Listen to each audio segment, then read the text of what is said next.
Flesh, Chapter 6. When Abby was a baby, she had a nasty habit that nearly drove us nuts. Even in the hottest part of summer, we'd have to put on long clothes to protect our arms and legs and forget about having company over. It was too dangerous. My sister was a biter. Not that she was a mean little kid, she just liked to chew. My dad called her a pit bull in diapers. And in those days, she'd gnaw on just about anything. And I don't mean nibble. When Abby chomped, she chomped hard. One time she crunched on a marble like it was a gumball. So I had a hunch what was about to happen on the deep sea boat. When the bald, crooked-nosed guy grabbed my sister around her neck, I could see her eyeing the meaty part of his forearm, and I thought, whoever this goon is, some major pain is headed his way. The instant Abby clamped down, the stranger howled and let loose of her neck. Abby herself didn't let go so quickly. The stranger screamed and thrashed and flapped his arm until finally he shook free. He was rearing back to smack her when I socked him, a kidney shot to the lower back, and he dropped to one knee. I snatched my sister by the sleeve, and together we jumped from the deck. We hit the dock running and never looked back. The bald guy was swearing so loudly that it carried clear across the water into the mangroves. We grabbed our bikes from the woods, and I never pedaled so fast in my life. Abby was close behind, spitting and spluttering to get the stranger's germs out of her mouth. When we got to our street, we had another scare. There was a light on in the house. Mom's bedroom, my sister said with a groan. We're toast. Maybe not. Maybe she's just reading a book. Yeah, right, Abby said. So what's our story going to be? I knew we couldn't come up with a clever excuse for slipping out so late. Nothing that would fool my mother, that was for sure. No story, I decided. We tell her the truth. Great plan, Noah, except how about you tell her? I'll be hiding in the closet in case she goes ballistic. We walked our bikes to the house and propped them against the trunk of a gumbo limbo. The back door was still unlocked the way we'd left it, which was a good sign. Abby went inside first and I followed, half expecting to be ambushed. My father says Mom has eyes like a hawk and ears like a panther. The odds of sneaking by her twice in one night without getting nabbed were slim. Yet there wasn't a peep as we tiptoed past Mom and Dad's room. I went straight to bed, while Abby spent like 10 minutes gargling and brushing her teeth. I couldn't believe the racket she was making. She sounded like a duck swallowing a harmonica. Mom would have had to be in a coma not to hear it. Still, her door never opened. Local cabbie defends sinking of casino boat. That was the headline the next morning in the Island Examiner. The paper lay open on the breakfast table, and it was clear from my mother's expression that she'd already read the story. How bad is it? I asked. Well, you came off like a sensible young man, she replied. Your father, however, is now comparing himself to Nelson Mandela. Uh-oh. He's even talking about a hunger strike. No way. Here, see for yourself. Mom slid the newspaper across the table. I forced myself to read the article from beginning to end. Miles Umlaut obviously thought my father was quite a character. He'd let Dad go on and on about greedy polluters, and he'd put in the stuff about what happened with Derek Mays and the Carmichaels. Miles Umlaut described my father as passionate about the environment, but also volatile and impulsive. That part was pretty accurate, I had to admit. The story included a couple of quotes from me. One was about Dad needing to work on his self-control, and the other was about how he wouldn't hurt a flea. It was weird seeing my own words in print. They didn't look the same in the newspaper as they'd sounded when I'd said them out loud into Miles Umlaut's tape recorder. Mom noticed I wasn't overjoyed with how the article had turned out. It's all right, Noah, she said. You told the truth. Your dad's a peaceful, well-meaning guy who occasionally loses a wingnut. Anybody who reads that story can see how much you care. It's not just what I said, Mom. It's all the other junk in there, too. Above the article was my father's mugshot from the day he was arrested, and also a picture of the Coral Queen after she had sunk. Half the article is Dusty Muleman saying Dad's a liar and a crackpot, I said. Dusty plays golf every Sunday with the newspaper's publisher, my mother said. Besides, the man's got a right to defend himself. Your father's made some serious accusations. Accusations that might even be false, I thought, remembering what we'd seen at the dock the night before. Mom poured me a bowl of cereal and a tall glass of milk, but I wasn't very hungry. Abby stumbled into the kitchen, looking as if she'd gotten maybe 2 hours of sleep. She was rubbing her eyes with one hand and trying to get a snarl out of her hair with the other. Mom and I knew better than to start a conversation. Even at her best, my sister wasn't a bundle of cheer in the mornings. She snatched up the Island Examiner and sped through Miles Umlaut's article, grumbling the whole time.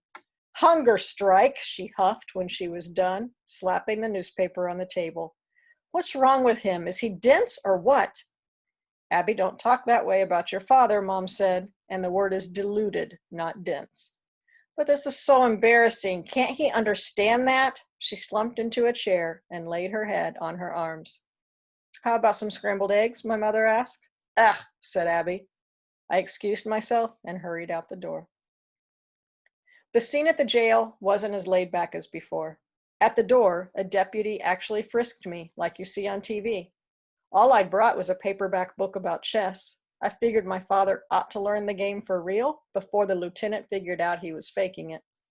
The deputy examined the puny little chess book as if he was expecting to find a false compartment and a skeleton key.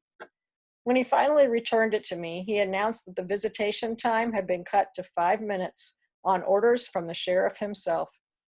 I waited a long while in the interview room. The big jolly deputy was there too, but he stared right through me. When my father eventually came out, he was wearing a faded orange jumpsuit with the words Monroe County Inmate stamped on the back. Nice fit, I said. Oh, they're just ticked off at me because of the newspaper story. Did you see it? He asked.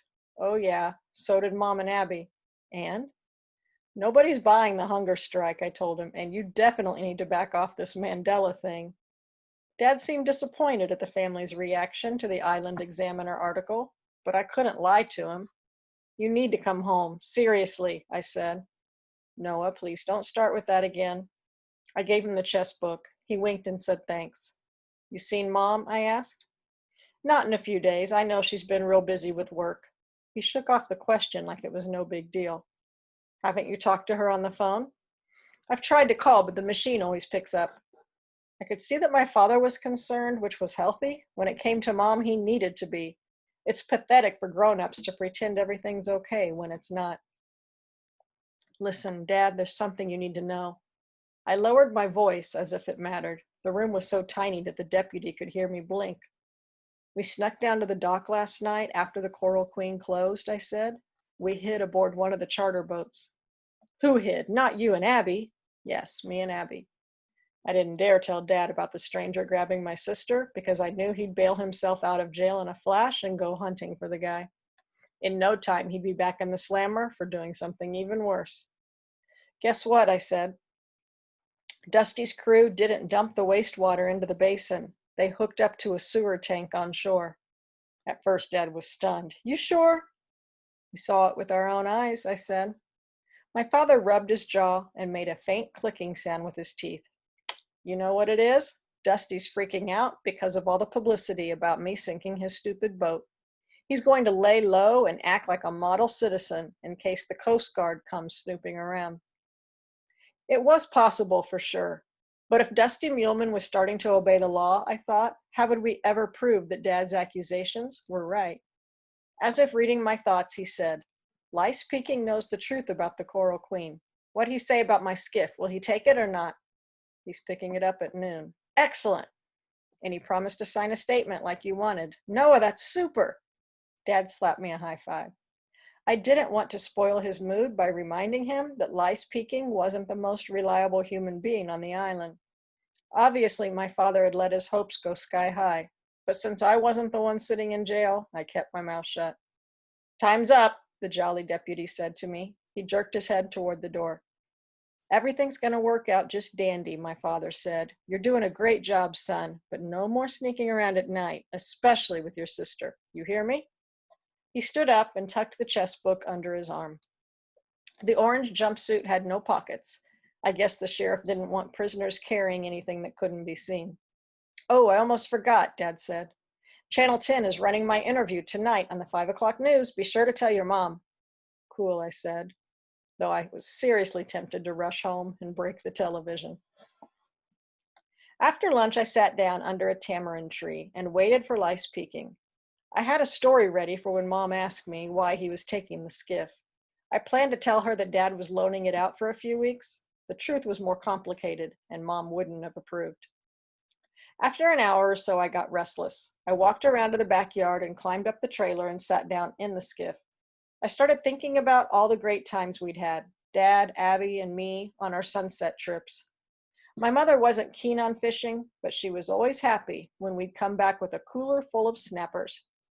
Abby said Mom was just relieved that we'd gotten home in one piece, but I think it was more than that. Mom really loved it when we were doing things together. She and Abby fixing the salad and potatoes, Dad and me cleaning the fish. Those nights are the best times ever. My mother's always waiting on the front stoop when we pull into the driveway, and the first question she asks is, "Did you see the green flash?" Abby says Mom's only kidding, but I think she really believes in it. And my father always gives her the same answer. "Maybe next time," he says, "but it won't happen, Donna, unless you come along." But she usually doesn't. The skiff is kind of small for all four of us. After a while, Abby came outside and hopped in the boat with me.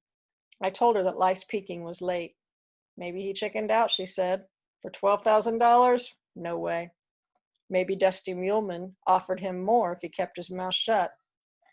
Leave it to my sister to think of something like that. From what I'd seen of Lice peeking, I didn't think he'd sneak back to Dusty in hopes of a better deal.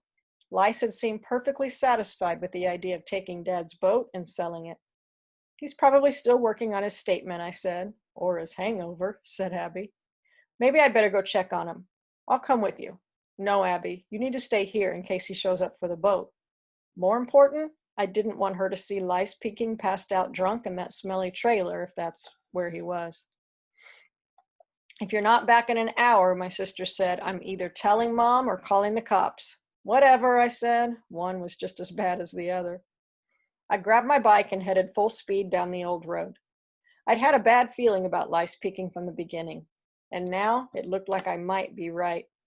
If he was Dad's best hope for a witness against Dusty Muleman, we might be in deep trouble. Halfway to the trailer park, it started pouring, and I was drenched by the time I got there. I knocked so hard that the door swung open. Dripping like a dog, I stepped inside. The TV was blaring, some station that shows country music videos all day long.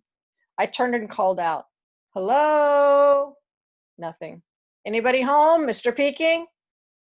From the rear of the trailer came a muffled bump, bump of footsteps, and I tensed up. I was ready to run if Lice came out bombed or acting crazy. But it was Shelly who walked up the hall, all alone. She looked red in the cheeks and not very happy. She was wearing the top half of a blue bathing suit and a Hawaiian-style wraparound skirt. Her brassy blonde hair was pinned in a bun, and she was limping. I noticed that her right foot was wrapped in tape, and I wondered if it had something to do with the baseball bat she was carrying.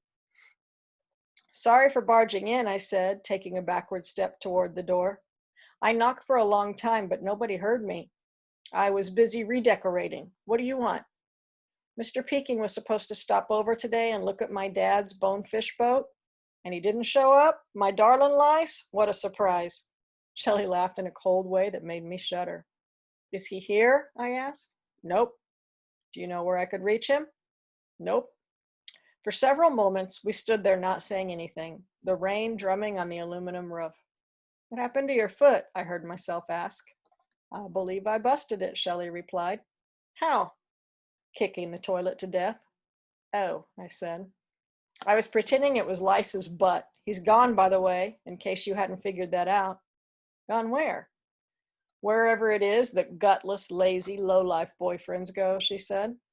"Bolted last night while I was in the shower. Took my Jeep, too. The cops found it abandoned this morning up near the toll plaza at Cutler Ridge." I didn't know what to say, but I had to be careful. Shelley looked like she was aching to use that baseball bat. "But Mr. Peking told me he doesn't have a driver's license," I said.